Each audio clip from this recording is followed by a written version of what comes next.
Hi, welcome to the podcast by Dr. Sushma Singh. Let us start conversation on Unit 10, Education and Social Mobility. And our point of conversation is status competition theory. The status competition theory places great stress on how the process of competition between groups leads to a rapid expansion of educational credentials that may be only tangentially related to the real skills to do a particular job. The expansion of schooling increases the available educational attainment of low status groups, and it provides skills and qualifications that in the past would have entitled them to claim desirable jobs. But such expansion also increases everyone's educational achievement, and high and middle status groups have more of opportunities than low status groups. What matters in determining the chances of any particular group to obtain the desirable jobs, therefore, is not the absolute level of its qualifications, which may, the theory suggests, be more than adequately satisfactory to perform the jobs in question, but its relative educational qualifications in comparison with other groups. Increasingly, educational opportunities may create the illusion of progress toward more general opportunities for disadvantaged groups, but because high status groups have always had greater resources to obtain more schooling to restore their competitive position. The relative chances of low status students will remain virtually constant despite constantly increasing level of education.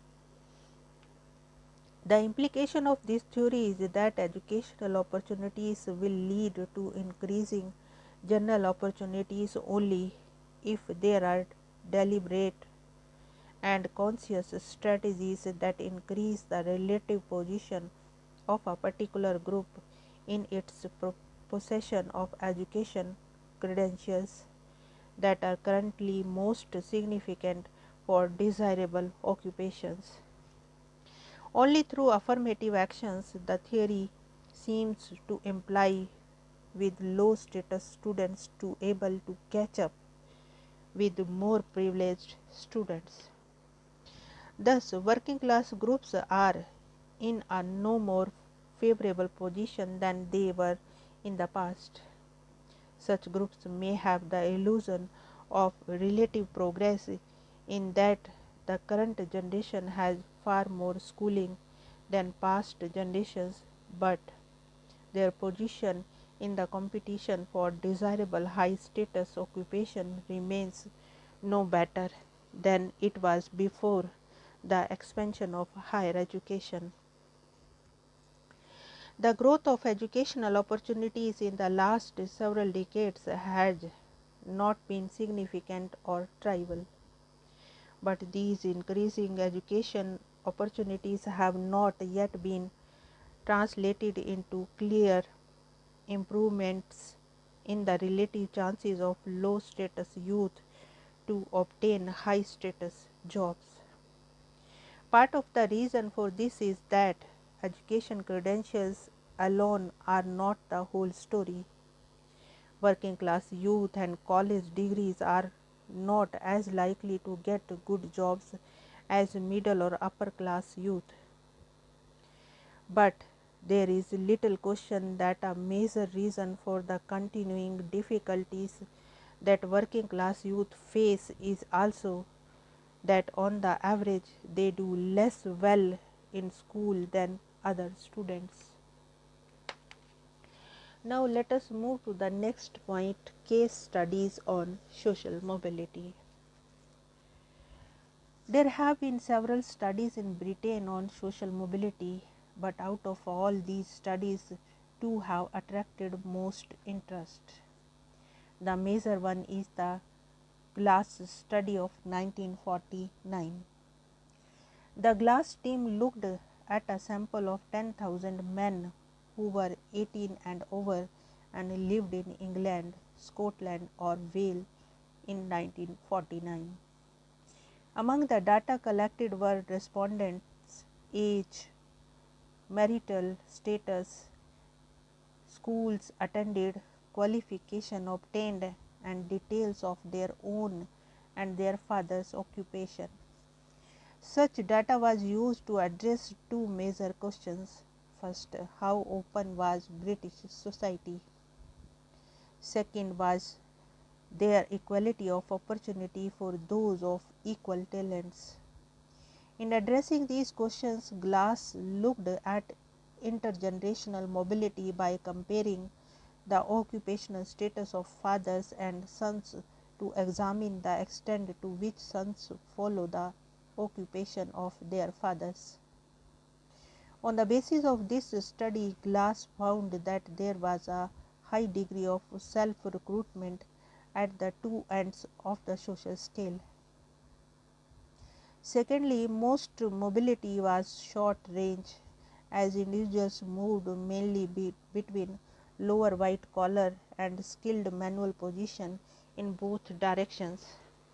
Finally, that the middle of the occupational hierarchy was a buffer zone, so that movement between manual and non-manual occupations was short range.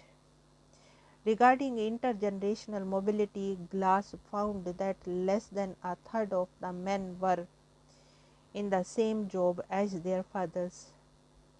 GLASS data shows that inequality is not fixed at birth and there is a fair degree of fluidity of circulation. Although children from high status may be downwardly mobile compared with their fathers, they may still have a better chance than their working class peer of getting to higher level jobs. The second is the Oxford mobility study that was conducted by the Goldthorpe and his associates. It consisted of a small sample of 10,000 adult men aged between 20 to 64 who were resides in England and Wales in 1972. Here the respondents were required to provide data on their own occupational and educational biographies as well as those of their fathers, mothers, wives, brothers and friends. This study involved an examination of the impact of the post-war reform and economic change on the degree of openness in British society. Furthermore, the team also wished to examine the impact of post-reform education policy and degree of movement between generations of individuals from the same family. The focus was therefore on patterns of intergenerational mobility.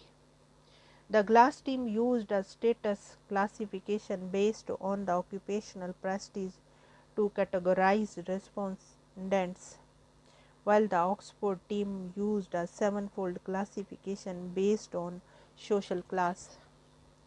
These 7 classes were grouped into 3 broader categories as follows. Classes 1 and 2 of professionals, administrators and managers are a service class. Classes 3, 4 and 5 of clerical, self-employed artisan and supervisors are an intermediate class. Classes 6, 7 of manual workers and vice versa. The main trends that can be derived from this evidence concern patterns of social mobility among men. First, there has been a considerable pattern of self-recruitment follow in father's footsteps. Second, there has been upward mobility as the upper socio-economic groups have recruited individuals from those of manual origins. This has been a consequence of a growth in professional, administrative, managerial occupation as shown by the census data from 1951 onward. The fact that these positions have been filled by the sons of manual and non-manual workers undermines the ideas that there is a buffer zone or that there is any closure of the upper status group. Women have been excluded from studies of social mobility, and no comparable studies to those that have been reviewed have been conducted among women. Here we wind up this conversation, and thank you so much for choosing this podcast.